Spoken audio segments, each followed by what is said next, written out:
I'm gonna let it shine. This was one of the poorest farms in the district. It's the house Jim Beaver's father built in 1935, and it brings back a flood of memories. My dad and my mother struggled because there was 5 kids, and he didn't farm the land like my wife and I did. They just made a bare living.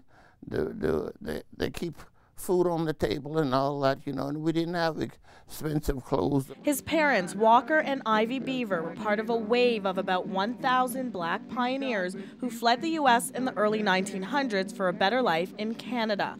Although slavery had been abolished in America, the Ku Klux Klan and segregation were alive and kicking. And folks got tired of all that. They said, we're going to have a little freedom. Alberta was like the promised land, so Beaver's great-grandfather packed up his family in 1912 and headed west. And that old spruce tree there, that old tree must be over 100 years old because I'm 83 years old and it was there when I came. He was born and raised here in Campsie, now Barrhead, in this humble home with his 3 sisters and a brother.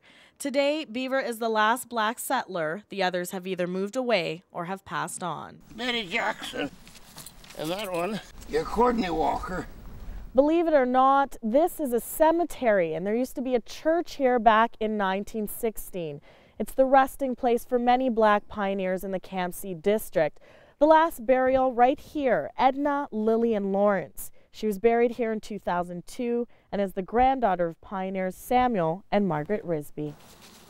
And high up on this hill is the brother Beaver never got to know.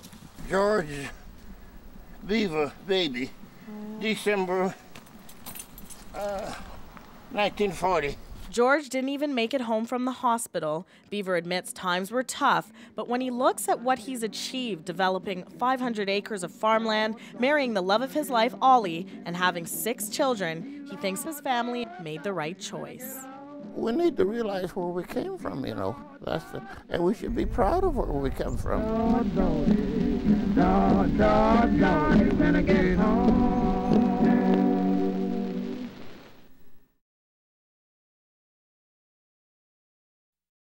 I'm gonna let it shine.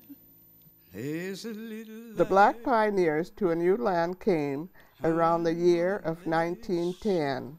Oklahoma and Kansas they left behind, a strange new life to begin.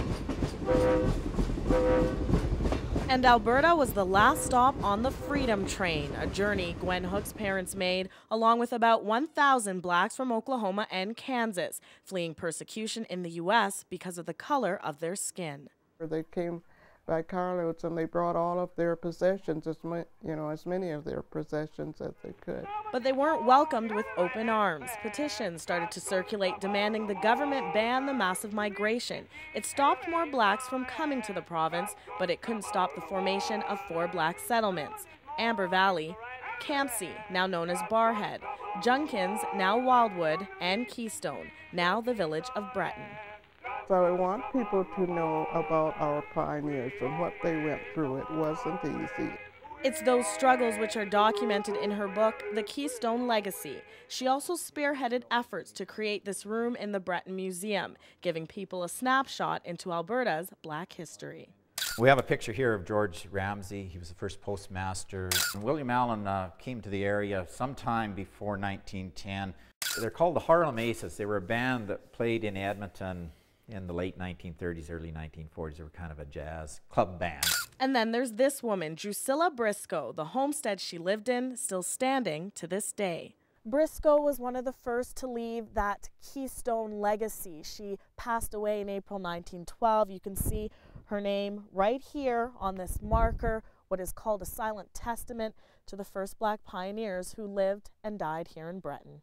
If we don't preserve this, it's all going to be lost. That's why Myrna Wisdom is also on a mission to preserve her family's stories and many others by pushing for federal recognition. This history is not in the history books. But Gwen Hooks ensured it is written in one book. Canada, oh Canada. We say thanks to these people who settled our land. They worked hard and subdued all their fears. May God bless them, every one, our faithful pioneers.